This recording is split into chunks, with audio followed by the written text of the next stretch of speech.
Pai do Senhor, Deus abençoe a todos. Estamos aqui na semana agora, vamos estudar o capítulo 22 de Josué. Estamos nos aproximando do final do livro. Vamos agora então, antes de começar o estudo mesmo, vamos orar ao Senhor pedindo orientação a Ele. Amém? Senhor Deus Todo-Poderoso, louvado e engrandecido seja o Teu nome. Não há outro como Tu, só o Senhor é Deus. Obrigado, Senhor, pela oportunidade de estarmos aqui novamente. Obrigado, Senhor, por mais um dia de vida que o Senhor nos concedeu. Obrigado pelo Teu amor, misericórdia, zelo e carinho. Obrigado pela Tua paciência para conosco, Pai. Perdoe as nossas falhas, Pai. Perdoe nossos pecados. Agora eu peço, Senhor, que o Senhor esteja abrindo nosso entendimento, ministrando os nossos corações. Estejamos aptos nesse momento a receber mais ensinamento do que vem do Teu santo trono. Que o homem seja apenas um instrumento em Tuas mãos, para a honra e glória do Teu nome. Abençoe-nos, ministre-nos, Pai. Pedimos e agradecemos em nome de Jesus. Amém. Capítulo 22, versículo 1, certo? Aqui no meu fala, as tribos de Cisjordânia retornam para casa. Então Josué chamou os Rubenitas e os Gaditas e a minha tribo de Manassés, e disse-lhes: Tudo quanto Moisés, o servo do Senhor, vos ordenou, guardastes, e a minha voz obedecestes em tudo quanto vos ordenei. A vossos irmãos, por tanto tempo, até o dia de hoje, não desamparastes. Antes tiveste cuidado da guarda do mandamento do Senhor vosso Deus. E agora o Senhor vosso Deus deu repouso a vossos irmãos, como lhes tinha prometido. Voltai-vos, pois, agora, e ide-vos a vossas tendas, à terra da vossa possessão, que Moisés, o servo do Senhor, vos deu da além do Jordão. Tão somente tende cuidado de guardar com diligência o mandamento e a lei que Moisés, o servo do Senhor, vos mandou. Que ameis ao Senhor vosso Deus e andeis em todos os seus caminhos, e guardeis os seus mandamentos, e vos achegueis a Ele, e o servais com todo o vosso coração e com toda a vossa alma. Assim Josué os abençoou e despediu-os, e foram para as suas tendas. Porquanto Moisés deu herança em Bazã, a meia tribo de Manassés, porém a outra metade deu Josué entre seus irmãos, daquém de Jordão para o ocidente. Enviando-os Josué também às suas tendas, os abençoou. E falou-lhes, dizendo: Voltai às vossas tendas com grandes riquezas, e com muitíssimo gado, com prata, e com ouro, e com metal, e com ferro, e com muitíssimas vestes. Reparti com vossos irmãos o despojo dos vossos inimigos. Assim os filhos de Ruben e os filhos de Gade, e a minha tribo de Manassés voltaram e partiram dos filhos de Israel, de Siló, que está na terra de Canaã, para ir à terra de Gileade, a terra da sua possessão, de que foram feitos possuidores, conforme o dito do Senhor, pelo ministério de Moisés. Então, amados, após a divisão da terra, de toda a terra entre as tribos que estavam a oeste do Jordão, Josué permitiu que os Rubenitas, os Gaditas e a minha tribo de Manassés retornassem ao lado oeste, ao outro lado do Jordão, onde foi a posse deles. E isso foi tratado lá em Números 32, do 20 ao 22. Em Números 32, 20 e 22 está esse tratado, que eles ajudariam o restante do povo de Israel, o restante das tribos, e depois regressariam para a terra que já tinham tomado posse. Então eles levaram um pouco mais de 7 anos nessa tarefa militar. E nessa volta, agora nesse retorno para a terra deles, Josué ressalta que eles continuariam com sua tarefa espiritual. Eles tiveram a tarefa militar e agora eles continuam com sua tarefa espiritual. Ou seja, eles continuam sendo soldados do Senhor. Enquanto eles estavam lá, eles eram soldados do Senhor numa tarefa militar. Agora eles voltam para a terra deles, para a possessão deles, mas eles continuam sendo servos do Senhor, soldados do Senhor. Certo? Eles deveriam continuar firmes no amor a Deus, andando nos seus caminhos e guardando os seus mandamentos. Então, eles não poderiam esquecer a real identidade deles. Apesar de agora eles não estarem junto com o restante do povo que estava na terra prometida, eles não poderiam esquecer a real identidade deles. Isso ocorre também com uma pessoa que pode, hoje em dia, uma pessoa pode ser um servo do Senhor dentro da congregação, quando está na igreja é ardoroso, demonstra amor ao Senhor, mas quando chega em casa muda. Quando está na igreja é um bom pai, um bom filho, Um bom marido, quando chega em casa, ele se torna um péssimo pai, se torna um marido até violento, ignorante, se torna um mau filho. Então, nós não podemos ter uma identidade dentro da congregação, dentro da união daqueles que servem ao Senhor. E quando saímos dessa congregação, dessa união, somos outras pessoas. Nos tornamos outras pessoas. Nós temos que ter somente uma identidade de servo do Senhor, identidade de soldado do Senhor. Não podemos ter duas caras. É isso que ele está falando aqui. Agora vocês vão sair da congregação, do dia a dia, de 7 anos que nós estamos aqui, mais 7 anos estamos todos aqui juntos. Vocês agora vão ficar afastados. Não estão aqui desse lado do Jordão, vocês vão para o outro lado. Mas vocês lá continuam tendo a mesma obrigação espiritual de sempre. Vocês continuam sendo povo de Deus. Não pode, porque afastou dos nossos olhos, vocês mudarem a identidade de vocês. É isso que ele está falando aqui. E para me ressaltar que Josué os devolveu, falou assim, voltem para casa, mas também liberou os despojos de guerra para todos. Eles levaram os despojos de guerra, ou seja, eles não voltaram de mãos vazias. Tá levando gado, levando ouro, levando roupas, levando especiaria, levando tudo. Eles conquistaram muita terra, né? Foram 7 anos de batalha. Então, tinha muito despojo. Eles voltaram, não digo ricos, né? Milionários, ricos, mas voltaram com muitas posses, né? Para dividir entre as tribos. Então, vamos adiante. Vamos agora, versículo 10. E vindo eles aos limites do Jordão, que estão na terra de Canaã, ali os filhos de Ruben, os filhos de Gad e a meia tribo de Manassés edificaram um altar junto ao Jordão, um altar de grande aparência. E ouviram os filhos de Israel dizer, eis que os filhos de Ruben, os filhos de Gad e a meia tribo de Manassés edificaram um altar na frente da terra de Canaã, nos limites do Jordão, da banda dos filhos de Israel. Então, a caminho de casa, essas 2 tribos e meia edificaram um altar próximo às margens do Jordão. As outras tribos, quando souberam disso, ficaram agitadas, né? Porque elas temiam que estivessem rebelando contra Deus. Temiam que eles estavam começando a adorar outros deuses nesse altar. E por conta disso, aquilo ali poderia virar um centro de idolatria, né?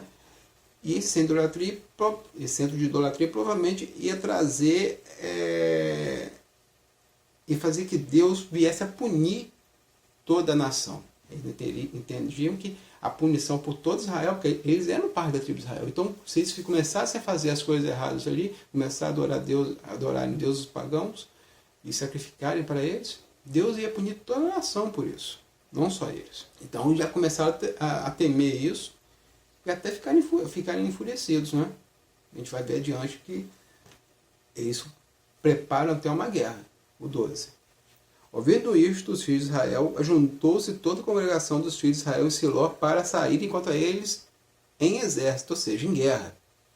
E enviaram os filhos de Israel aos filhos de Ruben e aos filhos de Gad e a meia tribo de Manassés para a terra de Gileade Finéias, filho de Eleazer, o sacerdote, e 10 príncipes com ele, de cada casa paterna um príncipe, de todas as tribos de Israel, e cada um era cabeça da casa de seus pais, nos milhares de Israel. Então eles foram o quê? Antes de declarar guerra mesmo, eles se prepararam em guerra.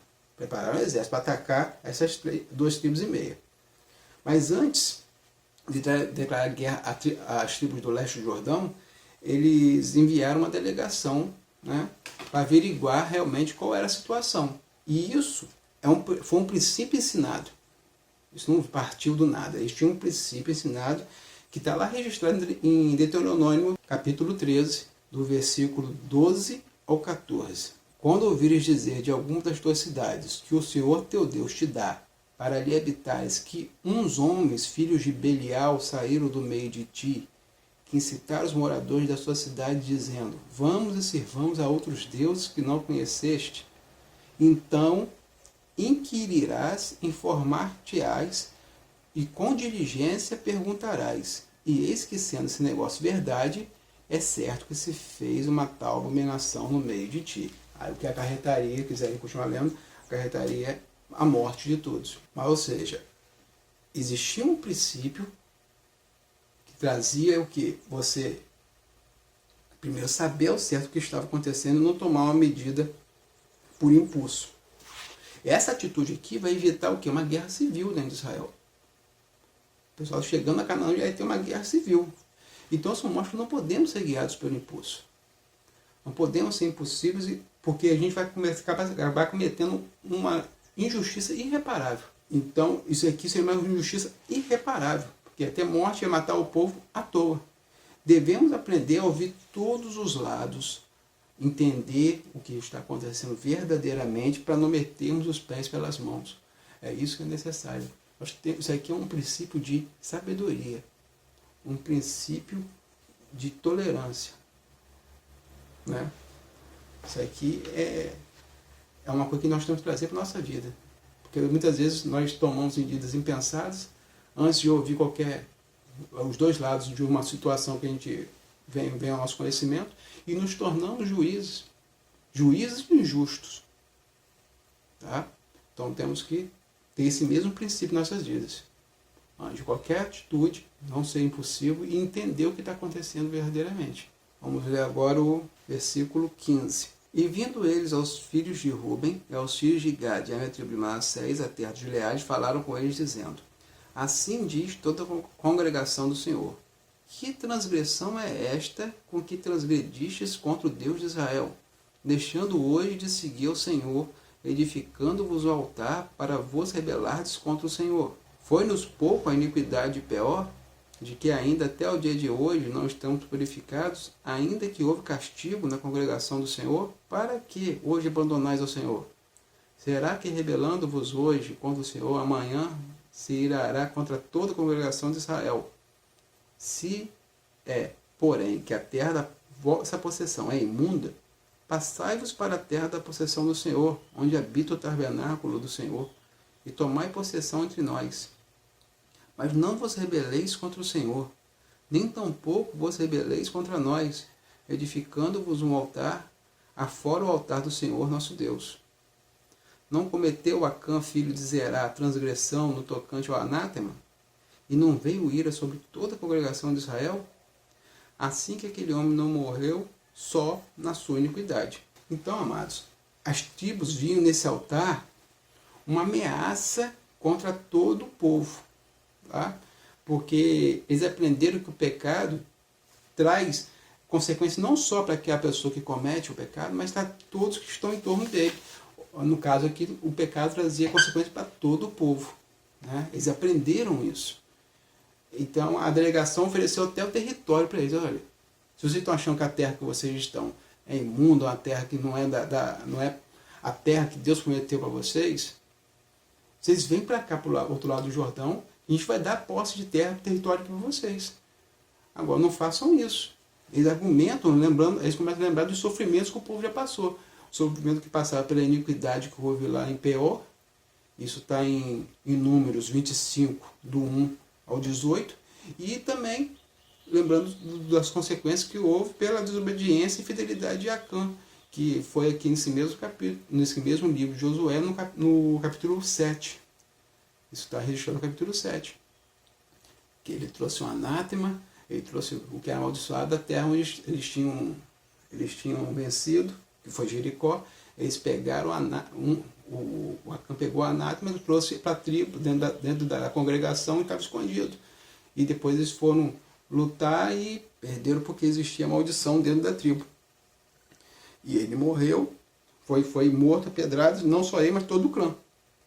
Todo o clã dele, toda a família dele morreu junto. Eles entendiam já que o pecado não traz consequências só para quem comete, mas traz consequências para todos. E hoje em dia continua sendo da mesma forma. O pecado, ele não vai trazer consequências só para quem faz. Se um chefe de família comete o pecado, comete um adultério, ele está destruindo toda a família. Se alguém comete um pecado, um erro grave dentro do seu serviço, aquilo vai acarretar problema para todos. Se uma liderança, um irmão em Cristo, ou principalmente uma liderança, cai um pecado dentro da congregação, isso provavelmente vai abalar a fé de muitos que não estão sólidos, firmes na rocha ainda, né? E quando é a liderança, muitas vezes acontece a pessoa até perder a fé. Largar a fé, abandonar a congregação dos justos por conta do pecado. Então o pecado não traz consequência só para quem faz, mas para todos que estão ao redor. E o povo de Israel já tinha entendido isso, duramente. Tinha entendido isso. Então vamos adiante no versículo 21. Então responderam os filhos de Ruben e os filhos de Gade e a minha tribo de Manassés e disseram aos cabeças dos milhares de Israel: o Deus dos deuses, o Senhor, o Deus dos deuses, o Senhor, Ele o sabe, e Israel mesmo o saberá. Se foi em rebeldia ou por transgressão contra o Senhor, hoje não nos preserveis. Se nós edificamos altar para nos tornar de após o Senhor, ou para sobre ele oferecer holocausto e oferta de manjares, ou sobre ele fazer oferta pacífica, o Senhor mesmo de nós o requeira. E se antes o fizemos, foi em receio disto. Amanhã vossos filhos virão falar a nossos filhos, dizendo: que tem de vós com o Senhor, Deus de Israel? Pois o Senhor pôs o Jordão por termo entre nós e vós, ó filhos de Ruben e filhos de Gade, não tendes parte no Senhor. E assim bem poderiam vossos filhos fazer desistir a nossos filhos de temer o Senhor. Pelo que dissemos: façamos agora e nos edifiquemos um altar, não para o holocausto, nem para sacrifício, mas para que entre nós e vós, e entre as nossas gerações depois de nós, nos sejam testemunho, para podermos fazer o serviço do Senhor diante dele com os nossos holocaustos, e com os nossos sacrifícios, e com as nossas ofertas pacíficas, e para que vossos filhos não digam amanhã a nossos filhos: não tendes parte no Senhor. Pelo que dissemos: quando for que amanhã assim nos digam a nós e às nossas gerações, então diremos: vede o modelo do altar do Senhor que fizeram nossos pais, não para o holocausto nem para sacrifício, porém para ser testemunho entre nós e vós. Nunca tal nos aconteça, que nos rebelássemos contra o Senhor, ou que hoje nós abandonássemos ao Senhor, edificando altar para o holocausto, oferta de manjares e sacrifício, fora do altar do Senhor nosso Deus, que está perante o seu tabernáculo. Então, as duas tribos e meia afirmaram que não se tratava de um altar de sacrifícios, né? E se assim fosse, se fosse realmente um altar de sacrifício, que Deus ia requerer deles, Deus os cobraria. A preocupação deles era que, com o passar dos anos, as futuras gerações viessem a ter conflito. A geração que estava da além de Jordão, daqui de Jordão, viesse a ter conflito, né? Por não haver um sinal de unidade, um sinal claro de unidade. Porque eles saberiam que o que estava escrito, que Deus tinha separado, é a terra oeste de Jordão, que é a terra que é prometida, a nova Canaã. Então, isso, com o tempo, as gerações que estavam a oeste do Jordão poderiam falar com com o pessoal que estava no leste, que eles não tinham parte no povo de Deus. Quem tinha parte do povo de Deus é quem estava a oeste. Isso poderia gerar um conflito entre eles no futuro, por não ter esse sinal de unidade, porque nesse momento todos entendiam isso. Todos o ajudaram a conquistar. Mas no futuro isso poderia cair em esquecimento e gerar um conflito horrível entre o povo de Deus. Ou seja, essa guerra civil que estava sendo evitada aqui nesse momento, poderia vir a acontecer lá na frente. Então o objetivo desse altar era servir de memorial, né, às futuras gerações de que eles, as tribos do lado leste do Jordão, também pertenciam à nação de Israel. Eles eram todos a mesma nação. A intenção do altar é que houvesse esse memorial, esse símbolo de unificação dos dois lados, das tribos dos dois lados do Jordão. Vamos adiante agora ao versículo 30. Ouvindo, pois, Finéias, o sacerdote, e os príncipes da congregação, e os cabeças dos milhares de Israel, e com eles estavam as palavras que disseram aos filhos de Ruben, os filhos de Gade e os filhos de Manassés, pareceu bem aos seus olhos. E disse Finéias, filho de Eleazar, o sacerdote, aos filhos de Ruben, aos filhos de Gade e aos filhos de Manassés: hoje sabemos que o Senhor está no meio de nós, porquanto não cometeste transgressão contra o Senhor. Agora livraste os filhos de Israel da mão do Senhor. E voltou Finéias, filho de Eleazar, o sacerdote, com os príncipes dos filhos de Ruben e dos filhos de Gade, da terra de Gileade, a terra de Canaã. Aos filhos de Israel trouxeram-lhe a resposta. E pareceu a resposta boa aos olhos dos filhos de Israel. E os filhos de Israel louvaram a Deus, e não falaram mais de subir contra eles em exército, para destruir a terra em que habitavam os filhos de Ruben e os filhos de Gade. E os filhos de Ruben e os filhos de Gade puseram no altar o nome Ed, para que seja testemunho entre nós que o Senhor é Deus. Então a delegação e posteriormente todos os homens de guerra que estavam preparados para a luta se deram por satisfeitos com essa explicação. Entenderam que não havia transgressão das duas tribos, né? Entenderam que não havia o pecado que ele alegava que estava sendo cometido, e mais que isso, eles viram que as duas tribos inimigas estavam sendo zelosas com as gerações que viriam, estavam tendo zelo com as gerações que viriam, pensando no futuro da nação. Então era totalmente diferente, né, do que estava pensando. Estava pensando que era um pecado, e na verdade os dois tribos e meia estavam sendo zelosos com o futuro, pensando já na frente. No final todos ficam contentes, e os filhos de Gade, os filhos de Ruben, a minha tribo de Manassés, que estavam do outro lado, eles botam o nome do altar de Ed, que Ed quer dizer testemunho, né? Então é o altar do testemunho. Por conta disso, vemos aqui a importância do testemunho para nossas crianças. Como as crianças de Israel deveriam crescer vendo os dois lados como um só. Deveriam crescer tendo testemunho. Eles cresceriam vendo testemunho, vendo aquele altar, que era o testemunho de que os dois lados eram uma só nação. Era o testemunho da unificação espiritual de Israel. É o testemunho da unificação dos dois lados do rio, os povos dos dois lados do rio, de serem uma só nação de Deus. Aquele era o testemunho da unificação de todo aquele povo junto com outro povo, e unificação de toda a nação com Deus. Mesma coisa agora, trazendo esse altar de testemunho somos nós, as crianças e jovens de hoje. É necessário que as crianças e jovens vejam que existe uma unidade entre nós e Deus, entre os seus pais, seus tios, seus avós. Existe uma unidade entre nós e Deus, existe um sinal de aliança. Qual é o sinal de aliança? É o testemunho da gente. Esse é o sinal de aliança. A nossa vida é esse altar. O nosso testemunho é esse altar. É necessário que as crianças vejam que existe unidade entre nós e Deus. E assim, sendo, eles vão, como aconteceu com o povo de Israel, eles continuariam andando nas veredas do Senhor, e não no nosso caso. Continuamos mostrando nosso filho tendo testemunho, mostrando a isso como Jesus é o nosso Salvador, criando neles o amor a Deus, o amor a Cristo. Amém? Então, terminamos aqui o capítulo 22. Espero que todos tenham uma semana de paz, uma semana de bênçãos, de tranquilidade, que tenhamos paciência, tolerância com os tempos que estamos vivendo, tolerância uns com os outros.